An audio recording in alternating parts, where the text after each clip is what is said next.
ना इधर ना उधर, सीधे मुद्दे पर नजर। और क्या है आज की खबर, आप देखना शुरू कर चुके हैं न्यूज़ 18 आपके पुनीत के साथ। तो खबर आई है मिडिल ईस्ट से, और खबर यह है कि अब युद्ध को समाप्त करने के लिए हमास अपने कब्जे में मौजूद बंधकों को रिहा करने के लिए राजी हो चुका है। एक फिलिस्तीनी अधिकारी के हवाले से यह खबर सामने आई है। अब यह खबर ही बताने के लिए काफी है कि हमास पर इजराइल की तरफ से की जा रही सैन्य कार्रवाई का असर कितना भारी हो रहा है। कारण यह है कि इजराइल की तरफ से बीते एक महीने से जारी नाकेबंदी, और इस नाकेबंदी के जरिए इजराइल से उन सारी रसद गाजा में पहुंचाने पर रोक लगा दी गई है जो वहां के लोगों के लिए बेहद जरूरी है, मसलन खाने की चीजें और दवाइयां। हालात ये बन गए हैं कि अब गाजा में खाने के लिए कुछ ही दिनों का राशन है, और ऐसे में वहां पर काम कर रही एजेंसियां अब जो राशन बांट रही हैं उसे भी आधा कर दिया गया है। सबसे बड़ी बात यह है कि नाकेबंदी एक महीने पूरे होने को आई है। एक महीने से ये नाकेबंदी चल रही है। दूसरी तरफ लगातार आईडीएफ की तरफ से हमले जारी हैं, खास तौर पर उन इलाकों में जहां पर हमास के लोगों के होने की संभावना है। रफा इलाके से लोगों को हटने के लिए कह दिया गया है, और इसका मतलब यह है कि फिलिस्तीनी अब फंस कर रह गए, क्योंकि अब हर तरफ इजरायली फोर्सेस यहां पर मौजूद हैं और अटैक कर रही हैं। लोगों का घर तो बर्बाद हो ही चुका है, अब उन्हें पेट भरने के लिए भी काफी जद्दोजहद करनी पड़ रही है। और यही वजह है कि वहां के लोगों का विरोध झेलने के बाद हमास अब युद्ध विराम के लिए एक बार फिर से एक फॉर्मूला लेकर आया है। लेकिन इस बार हमास मध्यस्थता करने वाले देशों से ये गारंटी चाहता है कि इस युद्ध को इजराइल खत्म करे और फिर बातचीत के मेज पर बैठा जाए। हालांकि अभी तक इजराइल इस बात पर राजी नहीं हुआ, बल्कि बेंजामिन नेतन्याहू ने कह दिया कि युद्ध विराम हो तो बिना किसी शर्त के हो। लेकिन हमास ये चाहता है कि इससे पहले जनवरी के महीने में जो युद्ध विराम शुरू हुआ था उसी की शर्तों पर नया युद्ध विराम हो जाए, क्योंकि उस सीज फायर के तहत ये भी शर्त थी कि इजराइल की फोर्स दूसरे चरण में यानी कि सेकंड फेज में गाजा से इजराइल की सेना पूरी तरह से वापस हो जाएगी।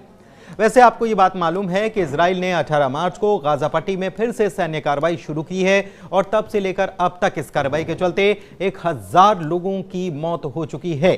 खबर यह भी है कि हमास की तरफ से जो नया प्रपोजल सीज फायर के लिए दिया गया वह अमेरिका के विशेष दूत स्टीव विटकॉफ के बीते महीने दिए गए प्रपोजल के जैसा ही है। इसके तहत 5 इजरायली बंधकों को रिहाई सुनिश्चित करने की बात थी, लेकिन इजराइल अब हमास के किसी भी प्रपोजल को मानने के लिए तैयार नहीं है, बल्कि इजराइल ने इसके एवज में नया प्रपोजल दिया जिसमें यह कहा गया कि स्थायी युद्ध विराम यानी कि परमानेंट सीज फायर की शर्त इसमें शामिल नहीं होगी। अब जाहिर है कि हमास अभी इसे मानने के लिए तैयार नहीं है, लिहाजा एक बार फिर से बातचीत रुक गई है। कहा यह भी जा रहा है कि हमास के लिए बंधकों के रिहाई की तादाद अब अहम नहीं है, उसका फोकस स्थायी सीज फायर पर आ टिका है, और अगर इजराइल इसके लिए तैयार होता है तो फिर सभी बंधकों को छोड़ दिया जाएगा। दरअसल इजराइल इस बात को बार बार कह चुका है कि हम हमले रोकने के लिए तैयार हैं, बशर्ते हमास हथियार छोड़े और फिलिस्तीन से चुपचाप निकल जाए, हम कुछ नहीं करेंगे। लेकिन हमास किसी भी कीमत पर हथियार छोड़ने के लिए राजी नहीं होगा। हालांकि खबर यह भी है कि हमास ये कह रहा है कि फिलिस्तीनी टेक्नोक्रेट्स को यहां की सत्ता अगर दे दी जाती है तो वो संघर्ष विराम करने के लिए तैयार हैं, लेकिन इसमें सुरक्षा व्यवस्था भी फिलिस्तीनी अधिकारियों के हाथों में हो, ना कि इजराइल के हाथ में, क्योंकि हमास उस आंदोलन का हिस्सा है जो फिलिस्तीन के अस्तित्व के लिए लड़ाई लड़ रहा है। सबसे बड़ी बात यह भी है कि बीच में यह खबर भी सामने आई थी कि अमेरिका हमास के लीडर से बातचीत करने के लिए तैयार है, और ट्रंप ने इसके लिए एडम वॉलर को भेजने की बात कही थी। लेकिन जब इजराइल ने इस बात का विरोध करना शुरू कर दिया तो वो भी मामला ठंडे बस्ते में डाल दिया गया। ऐसे में टाइम्स ऑफ इजराइल को दिए इंटरव्यू में फिलिस्तीनी अधिकारी का यह भी कहना है कि बगैर बात किए कोई रास्ता कैसे निकल सकता है। फिलिस्तीनी अधिकारी का यह भी मानना है कि ट्रंप एकमात्र ऐसे व्यक्ति हैं जो युद्ध को खत्म करा सकते हैं, लेकिन हाल में जो कदम देखने को मिले हैं वो ये बताने के लिए काफी हैं कि ट्रंप ने नेतन्याहू को नरक का दरवाजा खोलने के लिए हरी झंडी दे दी है।